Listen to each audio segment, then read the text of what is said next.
저 나경원 제21대 대통령 선거 출마를 엄숙히 선언합니다. 누가 이재명 대표를 꺾고 국민에게 희망을 줄 수 있겠습니까? 저 나경원과 함께 위대한 승리의 역사를 만들어 주십시오. 네, MBN 대선 특집 정치와이드 저희가 지금 조금 전 영상으로 만나봤던 이 국민의힘 나경원 후보 지금 제 옆에 나와 계십니다. 안녕하세요. 안녕하세요. 네, 이 궂은 날씨에도 이렇게 나와주셔서 감사합니다. 불러주셔서 감사합니다. 네, 저희가 이제 51일 남은 이 대선 저희가 여야 주자들 한 분 한 분을 좀 모셔서 좀 직접 얘기를 들어보려고 하는데 국민의힘 후보 중에서는 오늘 첫 번째로 좀 저희가 좀 모셨습니다. 저희가 출마 선을 좀 듣긴 했습니다만 사실 윤석열 전 대통령 탄핵 선고 바로 이튿날 1시간 동안 차담을 하셨어요. 근데 그때 나눴던 얘기가 후에 알려지기를, 후에 이 보도가 되기를 대선에 좀 출마를 해달라라는 윤 전 대통령의 어떤 요청이 있었다라고 지금 보도가 이미 나왔는데 윤 전 대통령의 요청이 이번 대선 출마에 좀 주요했던 걸까요? 뭐 주요했다고 말씀드리는 것은 또 그렇게 적절한 것 같지는 않고요. 정말 많은 고민을 했습니다. 네. 대한민국이 굉장히 크리티컬한 포인트에 와 있다. 대한민국이 정말 저성장의 늪으로 가면서 성장의 문제뿐만 아니라 이번 탄핵 국면에서 나타난 대한민국 곳곳에 이 일종의 카르텔의 형성으로 인해서 대한민국의 기본 구조가 무너지고 있는데 네. 이것을 대개조해서 앞으로 나갈 수 있느냐 마느냐에 굉장히 크리티컬한 포인트고 네. 그래서 이번 선거는 그런 의미에서 제가 체제전쟁이라고 했습니다. 웬 체제전쟁 하시는데 네. 저는 바로 결국 대한민국의 헌법 가치가 바로 서야지 대한민국이 지금 누리고 있는 이 오늘날의 번영을 누리고 다시금 한 단계 도약할 수 있다고 생각을 합니다. 네. 그래서 다른 것이 아니라 체제전쟁이라는 것이 자유민주주의, 시장경제, 법치주의 이 세 가지의 헌법 가치를 더 공고히 하고 더 성숙하게 하는 그런 대선이 될 수 있게 하고 차기 정부가 그것을 해야지만 우리가 미래로 갈 수 있다 이런 생각으로 출마하게 되었습니다. 네. 지금 말씀을 좀 들어보니까 단순히 뭐 윤석열 전 대통령의 이런 요청뿐만이 아니라 지금 우리나라가 좀 중대한 기로에 좀 서 있다. 그래서 나오지 않을 수 없었다라는 말씀이신 건데 사실 4월 5일의 얘기를 듣고 출마 선언을 하시기까지 좀 시간이 생각보다는 좀 길었다라는 생각이었는데 아마 그동안 좀 고심을 하셨던 것 같습니다. 출마하기로 최종 결심을 딱 하고 윤석열 전 대통령과 연락을 따로 하셨을까요? 안 했습니다. 네. 출마를 결심하고 나서는 말씀드리지는 않았습니다. 미리 말씀드리지는 않았습니다. 네. 이미 차담을 통해서 의사는 충분히 받았기 때문에 뭐 그런 얘기를 좀 통합적으로 해서 마음을 결정하신 거기 때문에 따로 연락은 하지 않으셨다. 근데 사실 출마 선언하고 첫 일정도 상당히 좀 눈길이 갔었던 게 패스트푸드점에서 그것도 첫 일정인데 김문수 후보랑 같이 좀 청년들과의 어떤 대화를 하는 그런 시간을 가지셨어요. 또 이게 또 김문수 후보도 그렇고 나 후보님도 그렇고 두 분 다 이 탄핵을 반대했었던 어떤 그런 그리고 어떤 이 지지층이 좀 겹칠 수 있는 그런 두 후보분들인데 같이 일정을 해서 단일화 가능성 있는 거 아니야라는 얘기가 나왔거든요. 아니 시작도 안 했는데 무슨 단일합니까? 제일 중요한 것은 네. 사실 저 일정이 여러 가지 의미를 담고 있는데요. 네. 일단 첫 번째는 지금 청년들이 제일 고통스러워하고 있습니다. 경제가 어려워지면서 사실은 청년의 일자리 부분부터 시작해서 청년들의 그 고민이 제일 많아서 청년 이야기를 먼저 듣고 싶었고요. 네. 그래서 사실은 제가 저희 지역구인 중앙대학교 청년들과의 대화였습니다. 중앙대학교 내에 있는 패스트트랙점인데요. 패스트푸드점인데요. 이 두 번째는 또 네. 중앙대학교가 이재명 대표가 나온 대학교 아하. 아닙니까? 뭐 그런 의미도 그런 또 포인트도 있습니다. 있네요. 그래서 제가 청년들과 대화를 만들고 나서 보니까 네. 저만 할 것이 아니라 우리 또 생각이 비슷한 다른 후보들하고 제가 이렇게 일정을 만들면 같이 하면 좋겠다 해서 김문수 후보의 경우에 또 네. 저하고 생각이 굉장히 비슷한 부분도 있고 해서 같이 청년들과 대화를 했는데 그날 아주 어제 대화가 좋았습니다. 뭐 청년들의 연금에 대한 걱정부터 시작해서 일자리, 네. 주거, 많은 고민을 같이 나누고 저희도 또 정말 청년들에게 어떤 더 좋은 정책으로 화답할까에 대한 고민의 시간도 되었습니다. 네. 그러니까 지금 말씀이 상당히 양면이 좀 있을 수 있는 것 같아요. 생각이 나와 상당히 많이 같은 후보가 김문수 후보이기도 했는데 하지만 또 시작할 때 그러셨죠. 시작도 안 했는데 무슨 단일화 말씀이에요? 라고 말씀을 하셨습니다. 이 여러 가지가 좀 같이 좀 내포가 돼 있는 얘기가 아닌가라는 좀 생각이 드는데 여기 지금 뭐 김문수 후보 얘기를 하긴 했습니다만 김문수 후보 말고도 상당히 이번에 국민의힘의 후보군이 이렇게나 많았어라는 생각이 들 만큼 뭐 두 자릿수 얘기도 지금 나오고 있어요. 이번 대선에 왜 이렇게 후보가 많은 걸까? 이유가 뭐라고 보십니까?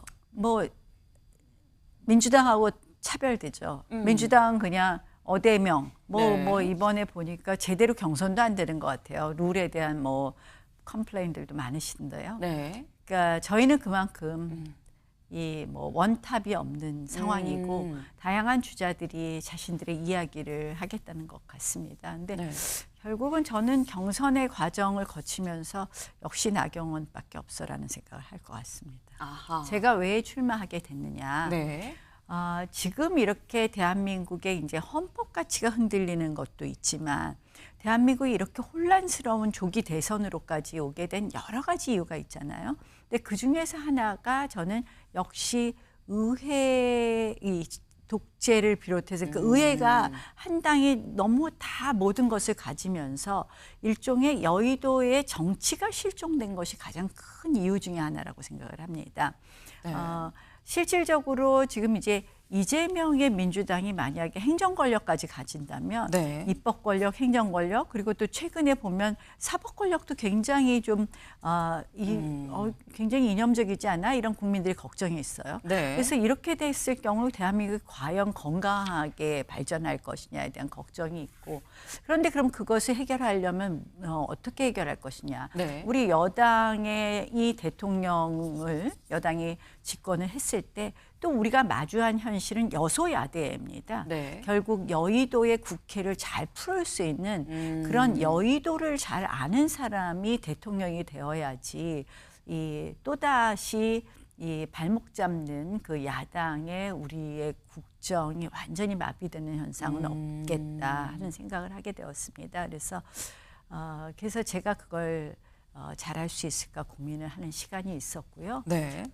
저는 뭐 5선 정치인으로서 그동안 오랫동안 국회를 누구보다도 잘 안다. 국회 또 제가 원내대표를 하면서 그랬죠. 이 국회가 어떻게 이 운영되고 어떻게 구성되는지 잘 알지 않겠습니까? 근데 결국 지금은 생각보다 굉장히 의회 권력이 셉니다. 모든 법안을 만드는 것도 그렇고 예산을 결정 짓는 것도 결국 국회이기 때문에 그런 부분을 잘 풀어갈 수 있다.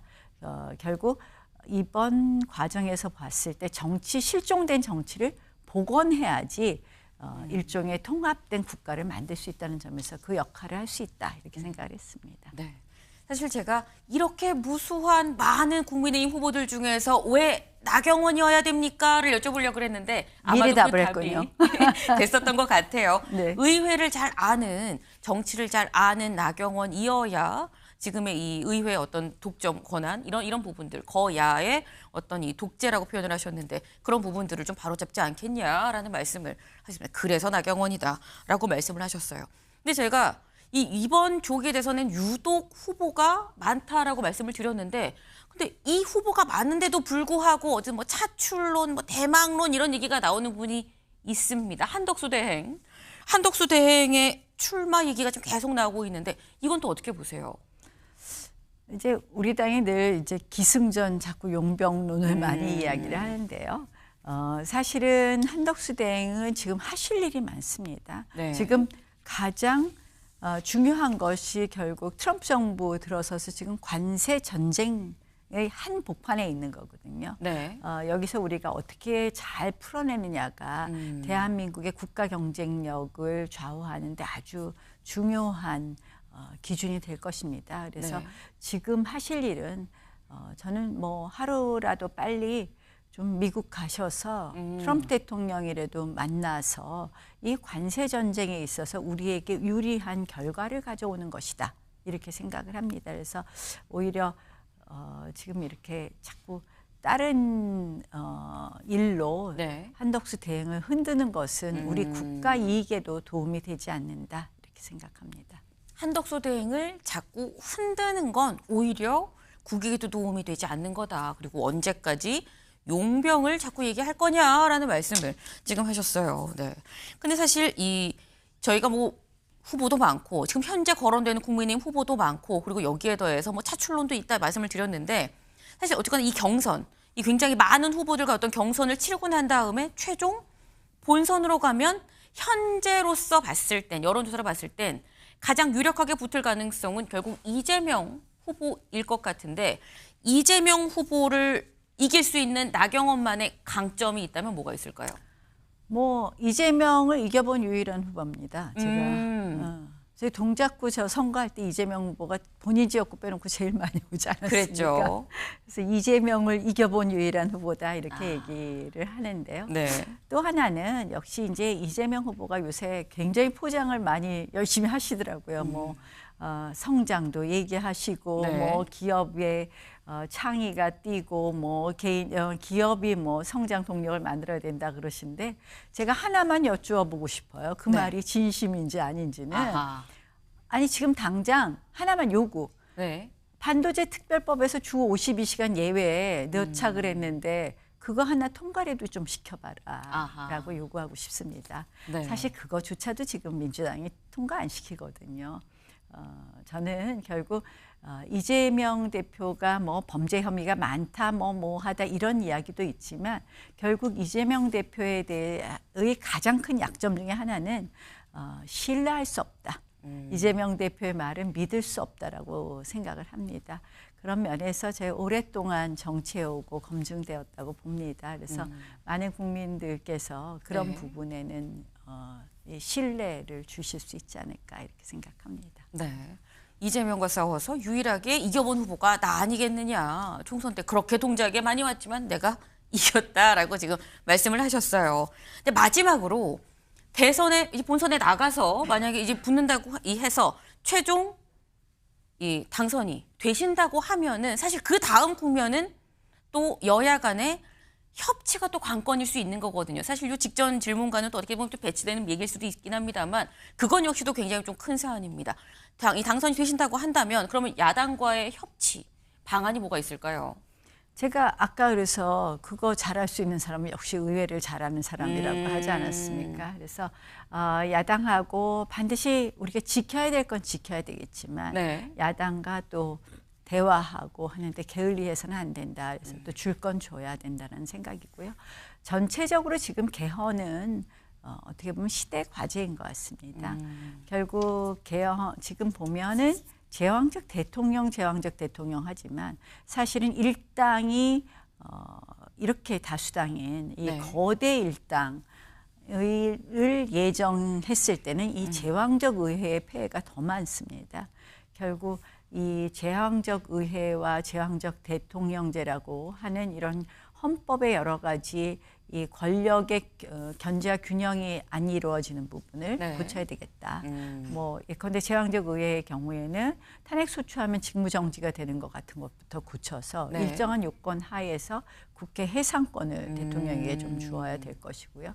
대통령에게는 역시 또 우리가 이 책임 총리제가 헌법대로 하면 책임 총리제입니다, 사실은. 네. 근데 이 헌법이 잘 지켜지지 않고 있는 부분이 있는데요. 좀 국회에서 추천하는 총리를 추천하는 방식 뭐 이런 부분도 검토해서 이 여야의 협치, 네. 국회의 협조를 얻어내는 그런 국정을 운영해야 될 것이다 이렇게 봅니다. 네. 제가 나중에 이 협치를 어떻게 하실 겁니까?라고 여쭤봤는데 의회를 그러니까 잘하는 내가 돼야 된다. 그리고 더불어서 개헌도 같은 이유로 내가 지금 얘기를 하고 있는 거다라는 말씀을 주셨습니다. 네, 바쁘신 가운데 오늘 시간 내주셔서 감사합니다.